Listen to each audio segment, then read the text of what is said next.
Hello. হ্যাঁ, আমি সুস্মিতা বলছি। আশা করি আপনারা ভালো আছেন। সবাই ভালো থাকুন, ঈশ্বরের কাছে মঙ্গল প্রার্থনা করছি আপনাদের জন্য। ঠিক আছে, আজকে আমি একটা টপিক রাখছি। বারবারই একই জিনিস তো রিপিট করা যায় না, কিন্তু টপিকটা তো একই থাকে, কিন্তু কথা অনেক রকম হয়।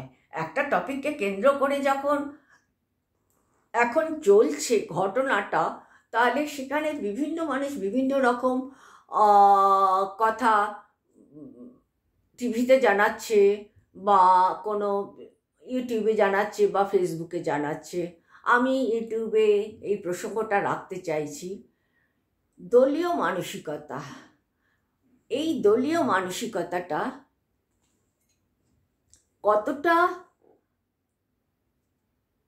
ভালো বা মন্দ আমি বলতে পারবো না। যারা দল করে, যারা পার্টি করে, তারাই বলতে পারে। কিন্তু আমরা তো আমরা তো আর পার্টি করি না। আমরা শুধু দেখে যাচ্ছি, শুনে যাচ্ছি, নিরপেক্ষতা অবলম্বন করছি। আর হ্যাঁ, এইটা অন্যায় করছে, সে সেটা অন্যায় করছে, এই ধরনের কথা বললো কেন, সে সেই ধরনের কথা বললো কেন, এটা যুক্তিসম্মত না।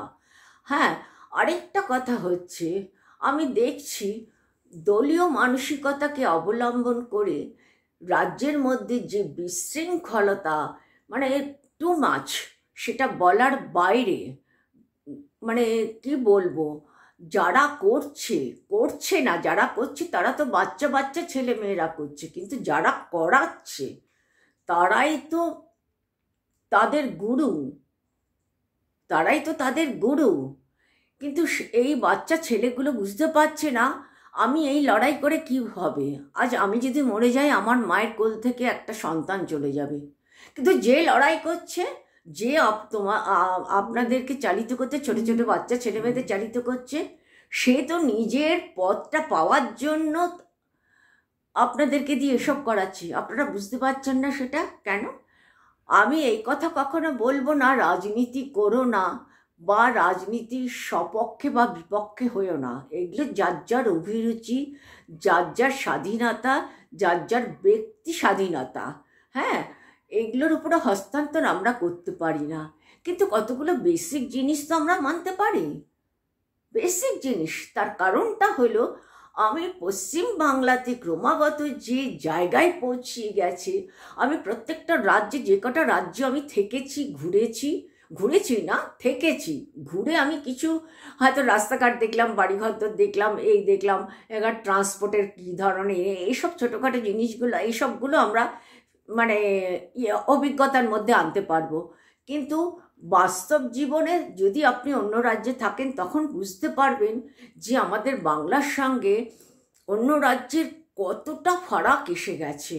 যেই বাংলা নিয়ে আমাদের এত গর্ব, এখনো ভালোবাসি। আমি বাঙালি বলেই তো আজ আমি আপনাদের সঙ্গে, বাঙালিদের সঙ্গে হাত মিলিয়ে আজ এপিসোডটা তৈরি করছি। আজ আমারও তো বয়স হয়েছে। এখন কথাটা হলো,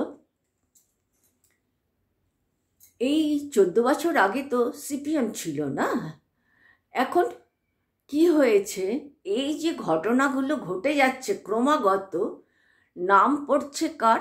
সিপিএমের।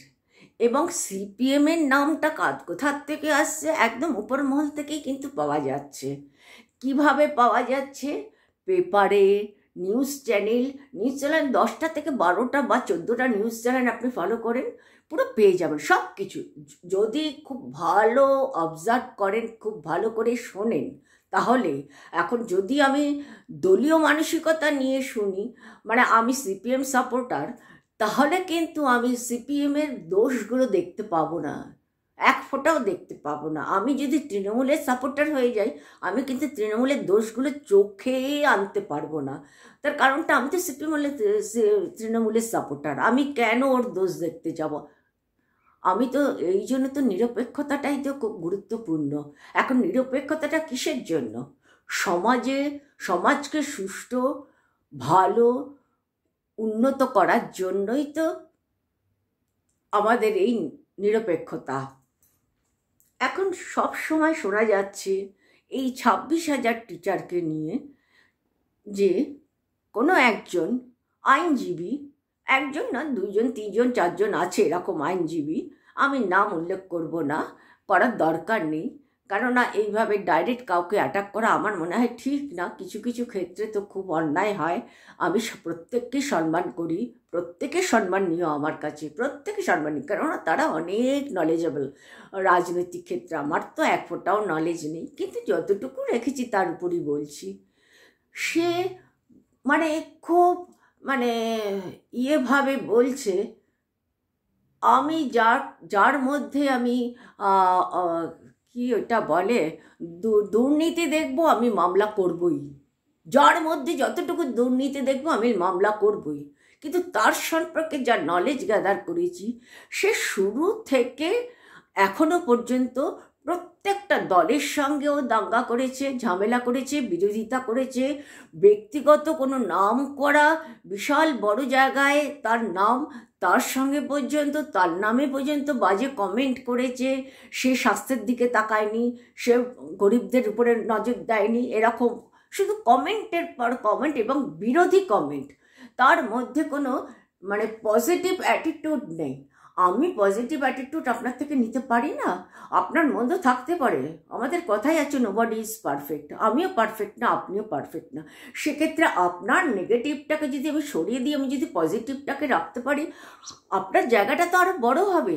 আপনি কি করছেন, একদম বেপরোয়াভাবে বলে যাচ্ছেন যে আমি এগুলো বরদাস্ত করতে পারবো না, দুর্নীতি যে মুহূর্তে দেখবো আমি মামলা ঠুকে দেবো। আরে আপনি কে মামলা ঠোকার? আপনি কে মামলা ঠোকার? আজ আপনার এই মামলার জন্যই তো আজ কোটি কোটি শিশুর জীবন শেষ হয়ে গেল, কতগুলো মানুষের প্রাণ শেষ হতে চলেছে। এটা একবার চিন্তা করেছেন? আপনি আপনার পরিবার দিয়ে চিন্তা করুন। হ্যাঁ, আপনার পরিবারে তো কেউ নাও থাকতে পারে, আপনার পরিবারে হয়তো কেউ নাও থাকতে পারে, কিন্তু আপনি তো কোনো পরিবারের মধ্যে ছিলেন একদিন, আপনার তো মা বাবা ছিল একদিন। আপনার মা বাবা, আপনি বড় হওয়ার পর, আপনি একজন আইনজীবী হওয়ার পর আপনার মা বাবার সঙ্গে কি আপনার বিরোধিতা কোনো দিন হয়নি? হবে না? আপনি তার জন্য কি সঙ্গে সঙ্গে মামলাটা ঠুকে দিয়েছেন আপনার মায়ের নামে, বাবার নামে, বউয়ের নামে, ছেলের নামে, মেয়ের নামে? সেটা কি সম্ভব? একটা পরিবারে যখন আমরা থাকি, প্রত্যেকের ইন্ডিভিজুয়ালি, আমার তো সম্পূর্ণ আমার হাজব্যান্ডের সঙ্গে পুরো অ্যান্টি আমি, কিন্তু তা বলে কি আমি আমার স্বামীকে একদম রাস্তায় বসিয়ে দেবো, বা স্বামী আমাকে রাস্তায় বসিয়ে দেবো? কোনো না কোনো জায়গায় তো আমরা একসাথেই রয়েছি, সে তো আমার পরিবারের লোক, আমি তো তার পরিবারের লোক। সেটা আপনি চিন্তা করুন। আজ আপনি আপনার রাজ্যে থেকে, রাজ্যের ভাত খেয়ে, রাজ্যের মাটিতে পা ফেলে, রাজ্যের পয়সা রোজগার করে, রাজ্যের থেকে এডুকেশন নিয়ে, রাজ্যের মন্ত্রীর সাথে আপনি এই ধরনের বিরোধিতা করছেন, সেটা কি ন্যায্য? আপনি অনেক রাস্তা পেতেন, করুন। আপনি যেটা ভালো বুঝেছেন, বারবারই বলছি, আমি এত রাজনীতি সম্পর্কে এতটা ওয়াকিবহাল না যে আপনাদের সঙ্গে আমি গলা মিলিয়ে এই ধরনের কথাবার্তা বলবো। কিন্তু কথাটা হলো, আপনি সব যেগুলো করছেন করুন, কিন্তু আপনার মধ্যে আপনার যে চারিত্রিক বা স্বভাবগত যে জিনিসটা দেখছি, আপনি কংগ্রেসের সঙ্গেও করছেন, তৃণমূলের সঙ্গেও করছেন, আবার প্রয়োজনের স্বার্থে বিজেপির সঙ্গেও করছেন। কিসের জন্য? আজ এখন বিজেপির সঙ্গে হাত মিলিয়ে ভাই ভাই হয়ে গেছে, ভালো কথা, তাও ভালো বলছি। এক কাজ করুন না, আপনারা সিপিএম থেকে সরে গিয়ে ভাই ভাই যখন হয়ে গেছেন, একদম এক রক্তের ভাই হয়ে যান না, নামটা সিপিএম থেকে সরিয়ে দিয়ে আপনারা বিজেপিতে নামটা লিখিয়ে দিন না, তাইলেই ঝামেলা চুকে যাবে। আপনারা আপনাদের স্বার্থের জন্য একদম বিশাল, শুধু বাচ্চা বাচ্চা ছেলেগুলোকে গ্রুপে ঢোকাচ্ছেন, মাথার ব্রেনগুলো বাজেভাবে ওয়াশ করছেন। কি ওয়াশ না আন্দোলন, কি ওয়াশ না সংগ্রাম, কি ওয়াশ না মিছিল, কি ওয়াশ না এই এই এই। কিন্তু আপনারা বুকে হাত দিয়ে বলতে পারবেন যে আপনারা সাম্যবাদিতাকে রক্ষা করতে পেরেছেন, বা রক্ষা করছেন, বা রক্ষা করেন? এক ফোঁটাও না, এক ফোঁটাও না। আর সাম্যবাদিতা আমাদের দেশে কি চলবে? আমাদের দেশে কি চলবে? এই নীতিটা সম্পূর্ণভাবে চীনের নীতি। আর চীনের নীতি আপনারা 70, 75, 80 বছর ধরে আপনারা রাজ্যের মধ্যে সারাক্ষণ দাঙ্গা হাঙ্গা করে করে করে করে করে করে এই জায়গায় পৌঁছে দিয়েছে। কত নিষ্পাপ পরিবারের মানুষরা মারা গেছে, সেটা দুঃখ হয়। আপনার শুধু বলছি না, সেক্ষেত্রেও নিশ্চয়ই তৃণমূল আছে, নিশ্চয়ই বিজেপি আছে, নিশ্চয়ই কংগ্রেস আছে। আমি কোনো দলকে সাপোর্ট দিচ্ছি না, কিন্তু এখন বর্তমান যে জায়গাটা আমি দেখছি সেটার উপরে আমি বেস করে বলছি যে এটা ঠিক না। আপনি প্রত্যেক মুহূর্তে একদম ডাইরেক্ট সিএমকে অ্যাটাক করছেন, খুব ব্যাডলি আপনি ট্রিট করছেন ওনার উপরে। কিসের জন্য? আজ আপনার স্ত্রীর সঙ্গে নিশ্চয়ই এইভাবে কথা বলেন, আপনি আপনার স্ত্রীকে আপনি সম্মান দেন না, আপনার মাকে আপনি সম্মান দেননি, তারা তো মহিলা, তারা তো নারী। আপনি একটু সম্মান দিয়ে কথা বলতে শিখুন। বলে ও দুর্নীতিবাজ, ও মিথ্যুক, ও চোর, ও চুরি করছে, আপনি কি ধরে দেখাতে পারবেন? হ্যাঁ, তবে এখনকার দিনে টেকনোলজি এতটা ফাস্ট হয়ে গেছে, এতটা অ্যাডভান্স হয়ে গেছে, এখন তৈরি করতে কোনো অসুবিধে নেই। আপনি ওর মুখ লাগিয়ে একটা সেট তৈরি করে অটোমেটিক্যালি এসব তৈরি করে ফেলতে পারবেন, সেটা কোনো ব্যাপার না। কিন্তু প্রমাণ কোথায় সে যে করেছে? কেসগুলো আপনারা ঠুকছেন। হ্যাঁ, 2-4টে বা 6,000 বা 8,000 টিচার যখন ঢুকে পড়ে গেছে, একদম ঢুকিয়ে ফেলেছে, তারা কাজ করছে, চাকরি করছে, তাদেরকে উনি কি করে সরাবেন? কি করে সরাবেন? সেটা কি সম্ভব? সেই পরিবারগুলো তো শেষ হয়ে যাবে, তারা কোথায় যাবে? হ্যাঁ, কিছুটা কম মাইনে দেয়া যেতে পারে, বা কিছু ফেসিলিটিস কম করে দিতে পারে, বা পোস্ট থেকে নামিয়ে দিতে পারে যদি যোগ্যতা না থাকে। কিন্তু যোগ্যতা থাকলে তো ইকুইভ্যালেন্ট যোগ্য টিচার, অযোগ্য 7 বছরের যে যোগ্যতা রয়েছে ইকুইভ্যালেন্ট যোগ্য টিচার, সেটা কোনো কথাই না। আপনি হ্যাঁ এখন যদি বলেন যে 7-8 বা 6-7-এর বৃদ্ধি নিয়ে এখানে চাকরি পেয়েছে অথচ এরা পাচ্ছে না, হ্যাঁ পরে হয়ে গেছে। সিএম চোরকে ধরে জেলে ঢুকিয়ে দিয়েছে, কেন্দ্র তাকে যথেষ্ট দিচ্ছে। হ্যাঁ, এখন এটা সবচেয়ে বড় জিনিস, এই যে ছেলে মেয়েগুলোর ক্ষতি হচ্ছে, কোটি কোটি ছেলে মেয়ের ক্ষতি হচ্ছে, কিসের রাজনীতি আপনাদের? কিসের সাম্যবাদিতা আপনাদের? বলতে পারবেন? কিসের আন্দোলন বলতে পারবেন? কিচ্ছু না। শুধুমাত্র নিজের সুযোগটা মিটিয়ে নেওয়ার জন্য আপনি করছেন বা আপনারা করছেন, কিচ্ছু না। তাকে কিভাবে সরাবো? মেয়ে তো চুপ করে রয়েছে, এখন চুপ করে থাকবে না তো কি লড়াই করবে? এখন প্রথমত স্থানকাল পাত্রভেদে তো সব কিছুর পরিবর্তন হয়, সেটা তো মানতে হবে। একসময় এই সিএম এর মাথার চুলের মুঠি ধরে রাইটার্স বিল্ডিং থেকে সরিয়ে দিয়েছিল, সেটাকে ভুলে যাচ্ছেন? কোথায় সেই, তার উপরে কথাটা কোথায়? তার কথা কোথায়? বারবার সে যখন প্রথম সিএম হয় বারবার টিভিতে এইগুলো দেখিয়েছে।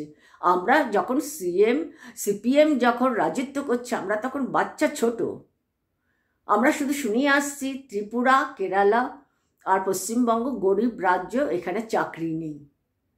কিন্তু আজ যে পরিবর্তন দেখছি 4 যুগ বাদে বা 5 যুগ বাদে, মানে বুঝতে পারছি যে কেন এই পরিস্থিতি আজ দাঁড়িয়েছে।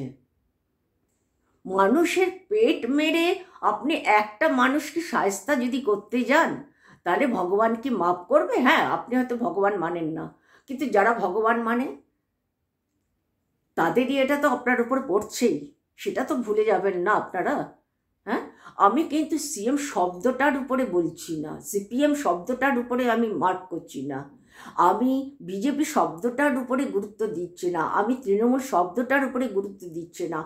আমি গুরুত্ব দিচ্ছি তারা এই নামের মধ্যে যেসব মানুষরা রয়েছে, মানুষগুলোর চরিত্র গঠন, স্বভাব গঠনটা আমি দেখছি। এটাই আমার কাছে বড় কথা। সেক্ষেত্রে একটাই রাস্তা আছে, প্যারেন্টসদের সুশিক্ষা দেওয়া, আর কোনো রাস্তা নেই। আপনাদের কাছে আমার বিনতি, আপনারা শান্ত হন, বাংলার ভাত খেয়ে বাংলায় থেকে এই লড়াই করবেন না। ঘরের শত্রু বিভীষণের মতন আপনারা এই চরিত্র বহন করবেন না। এটা করার জন্য আর সময় নেই, আপনারও নেই, ওনারও নেই। এগুলো বন্ধ করুন। ছোট ছোট আমাদের সন্তানগুলোকে একটু বাঁচতে দিন, তাদের ছেলে মেয়েদের একটু বাঁচতে দিন, একটু ভালোভাবে জীবন কাটাতে দিন। এই আপনার এই দুর্নীতিকে দমন করার জন্য আপনি কোটি কোটি মানুষের জীবিকা শেষ করে দিচ্ছেন। এটা কোনো থিওরি না, এটা কোনো প্রসেস না, এটা কোনো মেথড না। একটা সৎ মানুষের 1000 রাস্তা থাকে খোলা, কিন্তু অসৎ মানুষের আর কোনো রাস্তা থাকে না, একটাই রাস্তা থাকে, সেটা বন্ধ হয়ে গেলে কিন্তু আর খোলে না। ঠিক আছে, আমি এই জন্য বললাম, আপনি মনে কিছু করবেন না, আমি যা বললাম। হ্যাঁ, এবার আজকের মতন এখানেই শেষ করছি। সবার মঙ্গল প্রার্থনা করে আজকে আমি আমার ভিডিও শেষ করলাম।